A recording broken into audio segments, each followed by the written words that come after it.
বিশ্বকাপের ট্রফিটা এবার নিজেদের শোকেসে তুলতে যেন জান লড়িয়ে দিচ্ছে পর্তুগাল। ক্রোয়েশিয়ার বিপক্ষে পর্তুগালের এই ম্যাচটায় পর্তুগাল যেন বুঝিয়ে দিল যে এই গোল্ডেন ট্রফির সব থেকে বড় দাবিদার পর্তুগাল। টরন্টো স্টেডিয়ামে ফুটবল ফ্যানরা এমন একটা অ্যাবসলিউট সিনেমা ম্যাচ দেখলো যা ফুটবলের ইতিহাসে লেখা থাকবে। 41 বছর বয়সী ক্রিস্টিয়ানো রোনালদোর শেষ বিশ্বকাপের প্রতিটা সেকেন্ড যেন এক একটা রক্তক্ষয়ী যুদ্ধ, আর সেই যুদ্ধে ট্রফিটা ছিনিয়ে নিতে এবার জীবন দিয়ে প্রস্তুত পর্তুগিজরা। লুকা মদ্রিচের ক্রোয়েশিয়াকে 2-1 ব্যবধানে বিদায় করার পর কেবল পরের রাউন্ডে যাওয়ার টিকিট নয়, এটা পুরো ফুটবল বিশ্বের কাছে পর্তুগালের সরাসরি হুঙ্কার, আমরা এবার ট্রফি ছাড়া আর কিছু চোখে দেখছি না। আর এই অ্যাবসলিউট সিনেমা ম্যাচের আদ্যপান্ত নিয়ে থাকছে আজকের এই ভিডিও।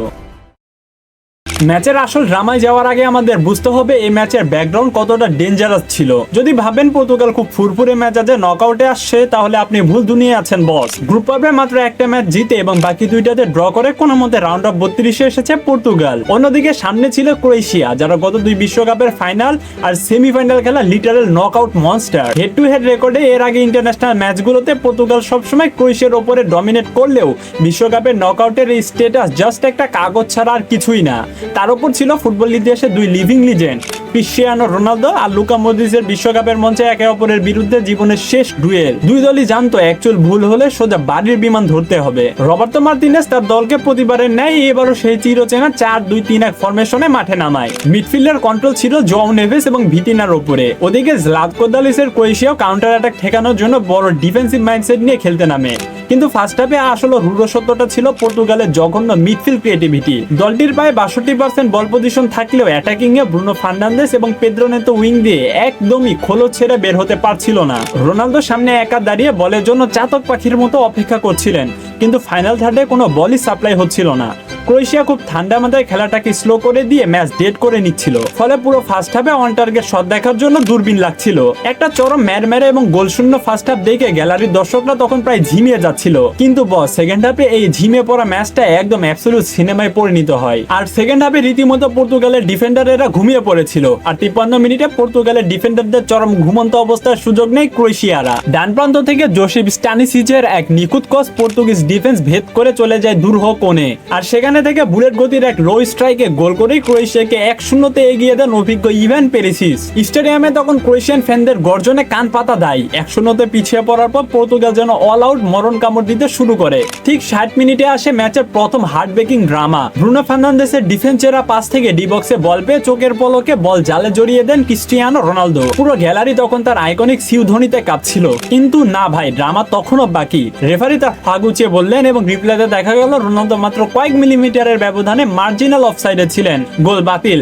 এরপরে গোল বাতিলের ধাক্কায় ভেঙে না পড়ে পর্তুগাল আরো বেশি মরিয়া হয়ে ওঠে। ঠিক 8 মিনিট পর 68 মিনিটে পেনাল্টি বক্সের ভেতরে রেনাতো ভেগাকে ক্রোয়েশিয়ার নিকোলো ভ্লাসিচ ফাউল করলে রেফারি সরাসরি পেনাল্টি নির্দেশ দেন। পুরো টরন্টো স্টেডিয়ামের হাজার হাজার চোখ আর টিভির সামনে বসা কোটি কোটি ফুটবল প্রেমীরা শ্বাস তখন আটকে গেছে।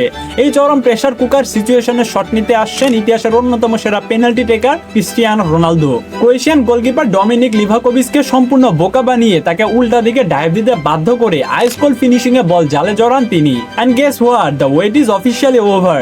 41 বছর বয়সী ক্রিস্টিয়ানো রোনালদো নিজের ফুটবল ক্যারিয়ারের প্রথম ফিফা ওয়ার্ল্ড কাপে প্রথম নকআউট গোল পেয়ে গেলেন। এবার আলোচনা করা যাক ম্যাচের সেই অবিশ্বাস্য হার্ট অ্যাটাক হওয়ার মতো শেষ 10 মিনিট এবং ইনজুরি টাইমে ড্রামা নিয়ে। 81 মিনিটে পর্তুগালের কোচ রবার্তো মার্টিনেজ এক চরম জুয়া খেললেন।